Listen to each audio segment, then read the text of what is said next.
Cześć wszystkim i witam po raz kolejny na moim kanale.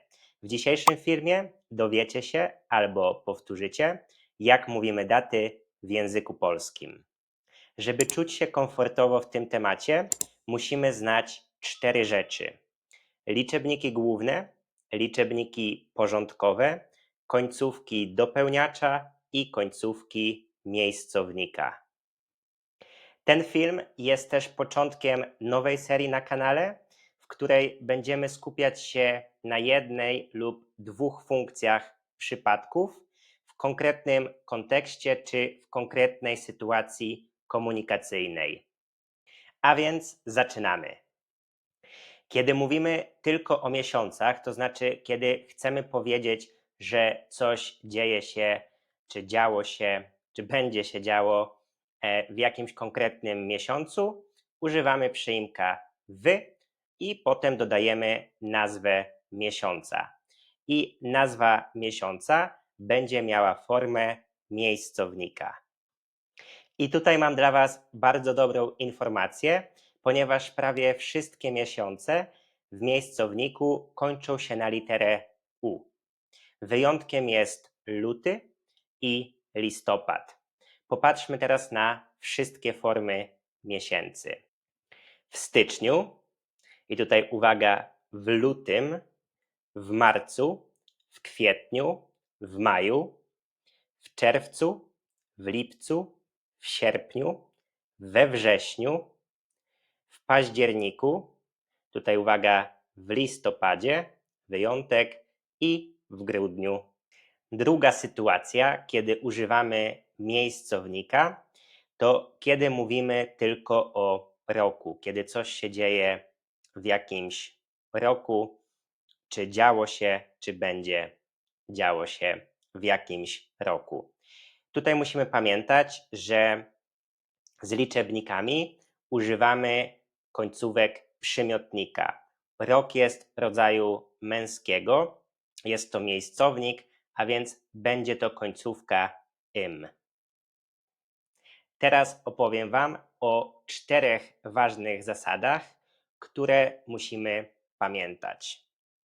Kiedy mamy rok bez części setnych, dziesiętnych czy jedności, wtedy cały rok będzie miał formę miejscownika, na przykład w 1000 roku albo w 2000 roku.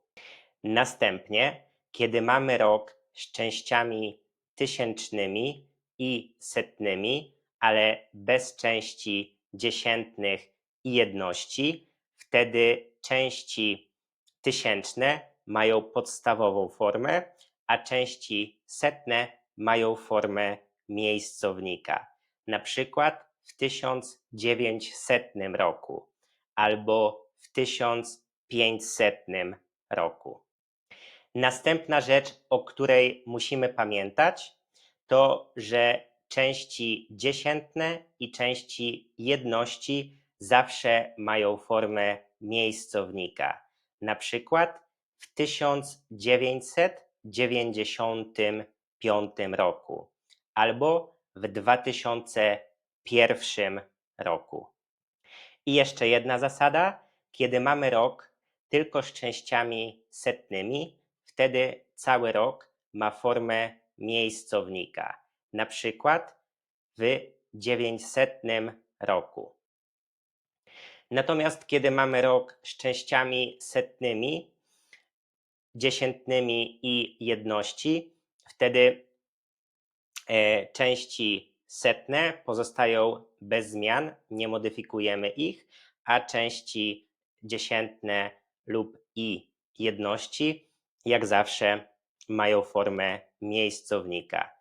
Na przykład w 966 roku. Mam nadzieję, że wszystko jest dla Was jasne i możemy przejść do sytuacji, kiedy używamy dopełniacza. Jeśli jednak macie jakieś wątpliwości czy pytania, zostawiajcie je w komentarzach. Kiedy chcemy powiedzieć, że coś dzieje się, czy działo się, czy będzie się działo jakiegoś dnia i miesiąca, czyli kiedy mamy dzień i miesiąc, wtedy będziemy używać dopełniacza dla dni i dla miesięcy. Pamiętajmy, że z liczebnikami używamy końcówek przymiotników, a więc w dopełniaczu będzie to końcówka ego. Natomiast kiedy mówimy o miesiącach, są to rzeczowniki, a więc będziemy używać końcówek rzeczowników. I popatrzmy na dwa przykłady. Finał turnieju jest 30 września albo mam rozmowę o pracę 5 kwietnia. I tutaj też mam dla Was bardzo dobrą informację, ponieważ prawie wszystkie miesiące w dopełniaczu kończą się na literę A. Wyjątkiem jest luty. Popatrzmy teraz na wszystkie formy miesięcy w dopełniaczu.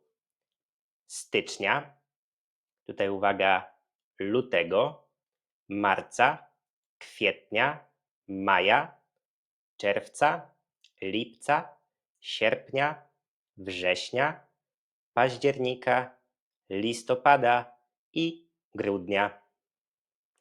Teraz opowiem Wam o zasadach dotyczących roku. Te zasady w tej funkcji z dopełniaczem są takie same jak dla funkcji z miejscownikiem.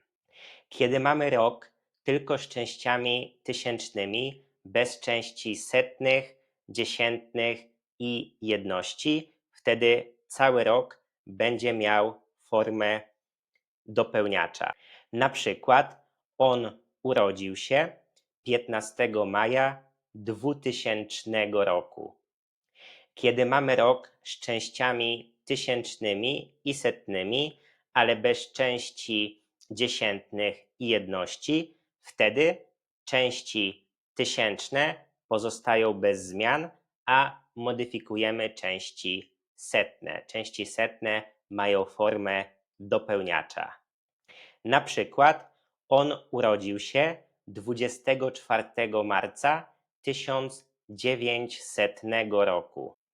I pamiętajmy, że części dziesiętne i jedności zawsze mają formę dopełniacza. Na przykład ona urodziła się 17 lipca 1987 roku. A więc kiedy mamy części i tysięczne, i setne, i dziesiętne, i jedności, części tysięczne i setne pozostają bez zmian. I jeszcze jedna informacja, kiedy mamy rok tylko z częściami setnymi, bez części dziesiętnych i jedności, wtedy cały rok ma formę dopełniacza. Na przykład to wydarzyło się 15 października 900 roku. Natomiast kiedy mamy części setne, ale mamy też części dziesiętne i jedności, wtedy części setnych nie modyfikujemy i modyfikujemy jak zawsze części dziesiętne i jedności. Na przykład to miało miejsce 14 kwietnia 966 roku. Na koniec chciałbym Wam powiedzieć jeszcze o sytuacji, w której po prostu mówimy dzisiejszą, na przykład dzisiejszą datę, czyli dzisiaj jest i dzień, miesiąc i rok. W takiej sytuacji dla dnia używamy podstawowej formy liczebnika porządkowego, na przykład 1, 2, 3, 10, 23 i tak dalej. Miesiąc jak zawsze ma formę dopełniacza, a rok piszemy albo mówimy według zasad, o których Wam powiedziałem przed chwilą. Na koniec, jak zawsze, mam dla Was jedno ćwiczenie. W tym ćwiczeniu Waszym zadaniem jest uzupełnienie zdań odpowiednimi formami dat z nawiasów. Zastopujcie proszę ten film, żeby zastanowić się nad odpowiedziami, a ja przechodzę do kolejnego slajdu i wyjaśniam. I zdanie numer 1. Ona ma urodziny w sierpniu. Tutaj mamy tylko miesiąc, a więc jest to miejscownik. Sierpień w miejscowniku ma końcówkę u i jest to w sierpniu. Zdanie numer 2. Jego brat ma urodziny 10 października. Tutaj mamy dzień i miesiąc, a więc w takim przypadku używamy dopełniacza. Dla liczebnika mamy końcówkę ego i dla miesiąca mamy końcówkę a. 10 października.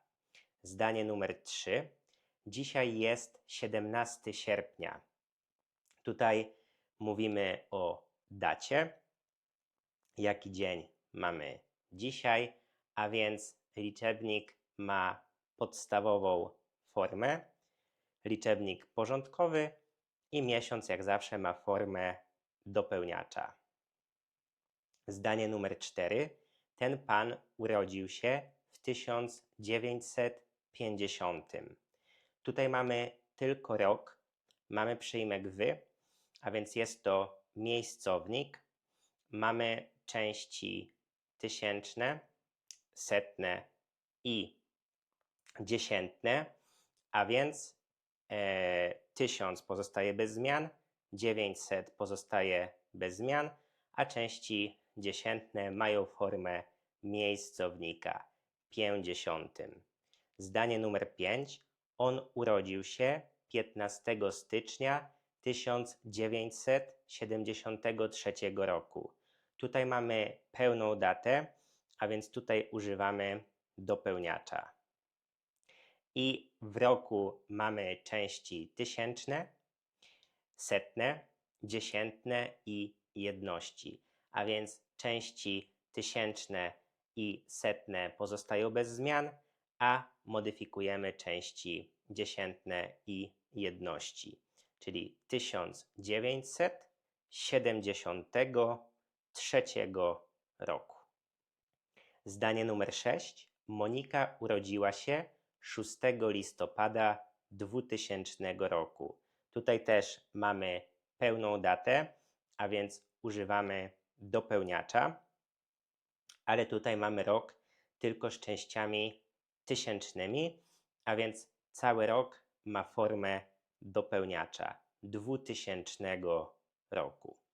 Zdanie numer 7. Polska odzyskała niepodległość w 1918 roku. Tutaj mamy tylko rok, a więc jest to miejscownik. Mamy rok z częściami tysięcznymi, setnymi, dziesiętnymi i jedności, a więc części tysięczne i setne pozostają bez zmian 1900 i części dziesiętne i jedności modyfikujemy zawsze, a więc w 18 roku, ponieważ jest to miejscownik. I ostatnie zdanie, to wydarzyło się 11 czerwca 1900 roku. Tutaj mamy pełną datę, a więc używamy tutaj dopełniacza. Mamy tutaj rok z częściami tysięcznymi i setnymi, ale bez części dziesiętnych i jedności, a więc części tysięczne pozostają bez zmian 1000, a części setne mają formę dopełniacza 900 roku. I to już wszystko na dzisiaj. Mam nadzieję, że ten film był dla Was bardzo pomocny i że wszystko jest dla Was jasne. Pamiętajcie o zostawianiu swoich zdań w komentarzach, ponieważ praktyka jest kluczowa w nauce. Na koniec bardzo proszę o zostawianie łapek w górę, komentarzy i subskrypcji. Jest to dla mnie bardzo pomocne w rozwoju mojego kanału. Dziękuję za obejrzenie tego odcinka i zapraszam na kolejny w następną niedzielę. Do zobaczenia.